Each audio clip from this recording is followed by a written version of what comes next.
श्री हरि विष्णु। हम अपना पूरा जीवन श्री विष्णु के चरणों में समर्पित करते हैं। आज हम जानेंगे गरुड़ पुराण की छोटी छोटी मगर मोटी बातें। गरुड़ पुराण के अनुसार मृत्यु के बाद आत्मा के साथ क्या क्या होता है। गरुड़ पुराण की ये बातें जानकर हैरान रह जाएंगे आप। जी हाँ दोस्तों, हिंदू धर्म में गरुड़ पुराण का विशेष महत्व है। यह पुराण मृत्यु और उसके बाद की स्थिति के बारे में बताता है। गरुड़ पुराण प्रभु श्री हरि की भक्ति और उसके ज्ञान पर आधारित है। गरुड़ पुराण में व्यक्ति के अलग अलग कर्मों के लिए अलग अलग दंड निर्धारित किए गए हैं।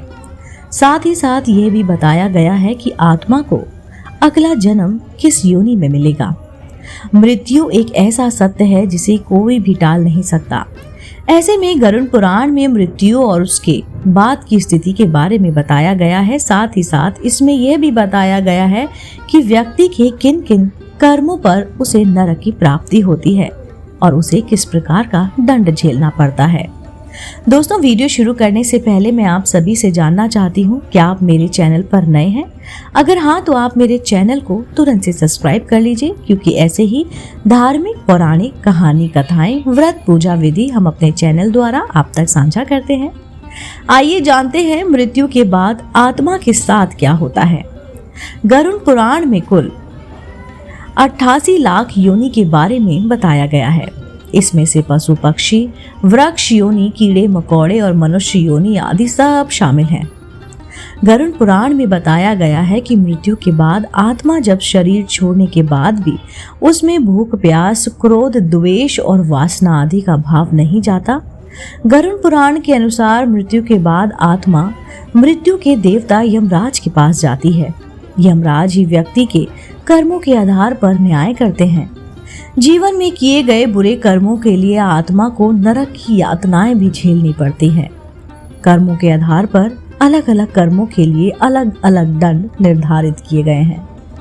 जीवन में किए कर्मों के आधार पर ही इन बात का निर्धारण भी किया जाता है कि आत्मा को अगला जन्म किस योनि में मिलेगा। यह व्यक्ति के कर्मों पर ही निर्धारित करता है कि मृत्यु के बाद आत्मा किस योनि में जन्म लेगी। वहीं बुरे कर्म करने वाले मनुष्य की आत्मा मृत्यु लोक में भटकती रहती है। वहीं अगर किसी की मृत्यु प्राकृतिक तरीके से नहीं हुई है, अर्थात दुर्घटना, हत्या या फिर आत्महत्या आदि के कारण मृत्यु होती है, तो आत्मा प्रेत योनि में चली जाती है। दोस्तों, आज के लिए इतना ही। दोस्तों, अगर आपको गरुड़ पुराण की बातें जाननी है और उनकी बातें सुनने में, देखने में अच्छा लगता है, जानना अच्छा लगता है कि आखिर गरुड़ पुराण क्या कहता है, तो आप जुड़े रहिए मेरे चैनल से। मैं ऐसी ही बातें आप तक साझा करती हूँ। आज के लिए इतना ही, फिर से उपस्थित होती हूँ। तब तक के लिए नमस्कार।